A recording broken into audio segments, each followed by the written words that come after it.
live today with Vanessa from iHeartMedia. Vanessa is leading some really cool stuff over there, and we've been connected on Twitter for quite some time and LinkedIn, and reached out a few weeks ago and just said, hey, I think you have a pretty cool background and story that'd be fun to talk about, and kind of talk about traditional media and how it's evolved, and how it relates to customer experience. So Vanessa was able to get some time, and we found some time first of the year to talk about these things, and I'm excited to have her. I'll pass some time over to her to give a little bit of a background, and then we'll go through some questions about customer experience and kind of the modern workplace. Yeah, thanks for having me on, Joe. This is a really cool concept. I love what you do, and I love being able to share some of my knowledge in the space, specifically in media, in a traditional media company, and really trying to evolve in the space. So just a little bit about myself. I live for media, the content, the consumption, and my life has really been focused around that. I jumped into the radio business at the age of 15. Nice. Working in marketing across some stations in Connecticut, then Boston, then New York City. From there, I decided to check out the world of record labels, venturing into Capitol Records, Virgin Records, which wasn't too far away from the radio business. That's always been kind of my core and passion. After that, I got sucked back into radio for the first time, this time in a position to help build the iHeartRadio app, which I'm sure you've heard of. Yep. A little baby app like that. It was amazing, and still to this day, it's one of my really proud moments just to see that brand explode. To take the technology from a traditional media company and actually put it in the palm of your hands and see that brand everywhere is really awesome and iconic. Since radio and music was really all I knew, I then decided to take a step into TV. So I decided to work at the local ABC affiliate here in Connecticut as the director of audience development. TV is also a type of media that needs to evolve, that needs to keep up with, your apps, your websites, your integrations, and being able to talk to different people on different platforms and deliver them the product of news. So I was there for almost 5 years. In that capacity, leading a digital team and really evolving the brand and the space and how people are consuming news products. And back in November, I got sucked in for the second time back into iHeartRadio as the vice president of marketing here in Connecticut. So I oversee 8 radio stations locally over here. So that means digital, that means sales and sponsorship partnerships, that means innovative things in the programming space. And, it's just my passion. Every day is a new project, and I really love it. That's awesome. Really cool background. I think it's really interesting to see, like you said, the evolution of media, and certainly iHeartMedia and iHeartRadio app is everywhere and kind of a pillar of what we call radio in the digital age. Mm-hmm. In kind of a world, full of distraction, full of content, and you can Google and find anything. You can get anything on your phone at the touch of a button. How do you kind of, in your current role and in the past, how have you tried to find a way to break through that and connect with your audience, connect with locally and globally or nationally with different pieces, things you work on? Yeah, so as you were saying, distractions are everywhere because people have access to so many things just in the palm of their hands. They're walking around, they have this device that they're constantly carrying. Attention spans are also dramatically lower because of that. You're getting inundated with information left and right, whether that is a competitor. I personally don't believe that the radio station across the street is a competitor anymore. That is Netflix, that's Facebook, that's different alerts on your phone, that's conversations with friends. That's so many things that are inundating you, whether it is in your business or the outside of things. Luckily, in this day and age, people do multitask, though. So it's a matter of cutting through all that clutter. I know I'm guilty of watching a Netflix movie, documentary, or show, and also doing something on my phone, doing something on my computer at the same time. Mm-hmm. So it's really about really cutting through that and finding a message that resonates with your audience. You stand out first with consumer-facing campaigns, different targeting abilities as well. So your audience. I think a lot of that is psychologically driven. if you know who you're talking to, you're able to then cater that message to them. Not everyone should be blasted with the same message. That's also something that I try to get across in traditional media spaces where it's broadcasting. It's not broadcasting anymore. It's taking those little segments of your listeners, of your viewers, of whoever's interacting with you, and then serving up a better experience for them that's more custom tailored to what's going on. So that's how you could cut through the distractions. You only have a couple of minutes when people are scrolling through their devices mindlessly to grab their attention and their eye with Right. the message that you're trying to share. Right. Yeah. I think you kind of cut into a question I ask a lot as well is the DNA of a good customer experience. I think you nailed it on the head with like making it more micro, making it more personalized, especially if someone's logged in. You can use that great data that I'm sure iHeart uses and be able to give them a personalized experience. Yeah, exactly. I mean, that's the benefit for me of working at iHeart. We have all this data from different touch points. We're able to message people on social media, our website, the app, through on-site events. I think that's also really key that a lot of people are missing. Sure, it's the digital age. Sure, people are communicating constantly 24/7 on their phones and their computers and through messaging apps, but it's more important than ever to be actually out in the communities. People have that one-on-one conversation. I know it might seem old-fashioned, but I think that really helps build the brand and build your relationships. And nowadays, people will know that, hey, you're not a robot. I am actually talking to you. Like, I've been following you on Twitter for so long, Joe, but it's great to actually see you face to face and have this conversation. I think bringing that concept back is something that is really needed. And that's something that actually does cut through the clutter, because once you have a one-on-one face conversation with someone, it's harder to separate that and look at an app or be distracted because it's common respect to someone. Yeah, that's actually a great point. I mean, in business, at a big company in Adobe, I always, if I needed like something from an engineer, like some data, or I was working with another team, I always tried to either fly out to San Jose if that's where they were, or try and meet them in Utah or wherever I needed to go, and establish that personal connection. And I really think, when I think of iHeartMedia as a kind of global brand, I think they've done a great job at kind of having that brand level, but also the radio stations that are owned by them also have their own little brand niche. And I think you brought it up really well with events. I think that's a big piece of it for media, is finding ways to connect both at the global brand level and the radio station level.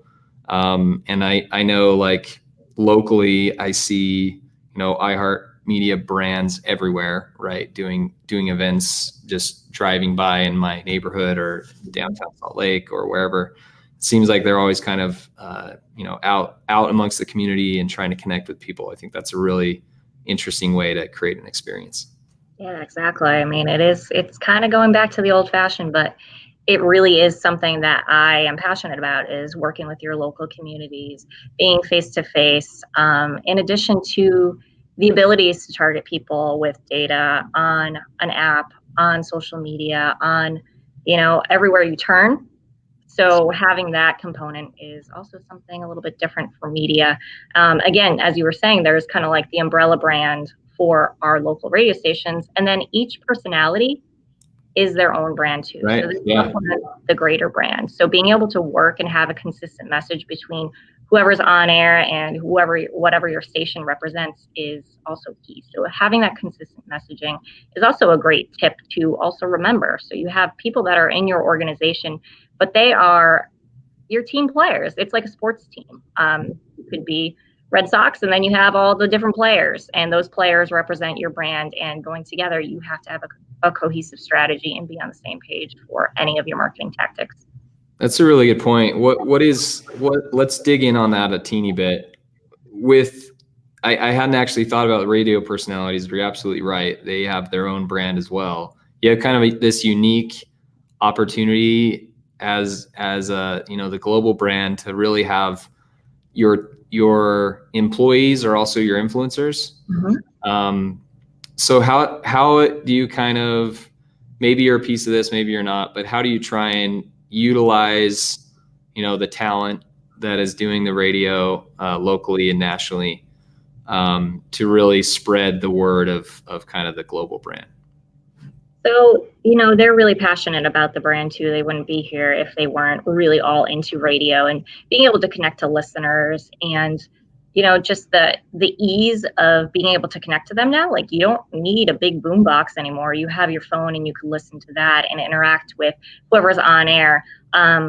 We have different topics throughout the day that people could call in. Radio is really like social media when it really boils down to it. You have a topic and people are encouraged to comment, to like, to share, only in a more personal way with radio. So utilizing all of our personalities, they're all different. They all connect to different bases of our listener base in the audience. We work with advertisers and sponsors too. Sponsors that tie their messaging into the personality, whatever brand reflects with them most. Right. Organizations, nonprofits, people that are really passionate about a specific thing, whether that's pets, whether that's female empowerment, whether that's heart association or anything like that. So being able to line those all up and having a face for a campaign, a project, or anything like that, but utilizing our local talent, I think, is really super key in delivering that message. Those people build and establish relationships with people every single day. You're in your car, you're listening to a personality, and you're like, wow, you're kind of maybe talking to yourself a little bit, chiming into their conversation. So they're in your homes, they're in your cars, they're kind of like a friend if you don't have someone around. So it's really key for us to rent that relationship out to our sponsors and clients and things like that as really a trustworthy source. So you're building them up as influencers for particular campaigns. Awesome. So yeah, there's a unique challenge to kind of get the talent to buy into the messaging and also, have them have input, but also make sure that it kind of connects with your audience. I think that's really interesting. Mm-hmm, exactly. I mean, you can't force something down their throats either. It has to have a benefit for them. It has to have a listener benefit.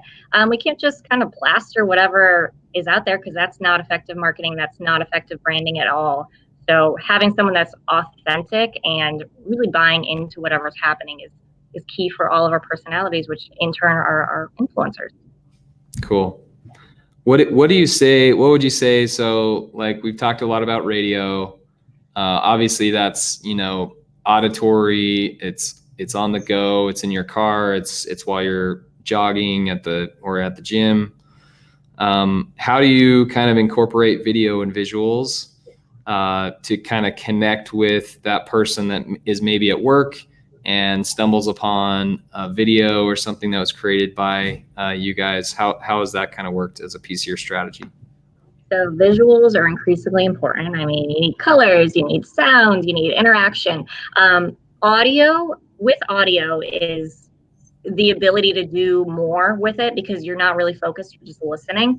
So having a conversation and pointing to a YouTube video that went viral, you have to have a hook. You have to influence them to really want to see the content that's either on your website, on your app. Utilize that messaging across all the different touch points, because if you're just talking to someone and they're driving their car, they should not be looking at their phone and they should not be picking anything up, but it should stick in their mind enough that when they're done driving, hey, let me check out this video. Let me see what this personality posted on their website. Let me enter this contest, and making it as straightforward as possible.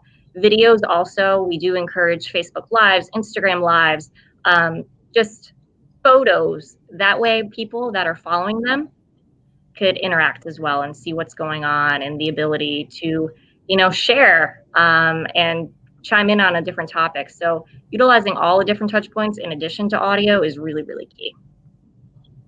Awesome. This has been a really great conversation. I think you've gone into a ton of things of what your company is doing to create an experience for customers.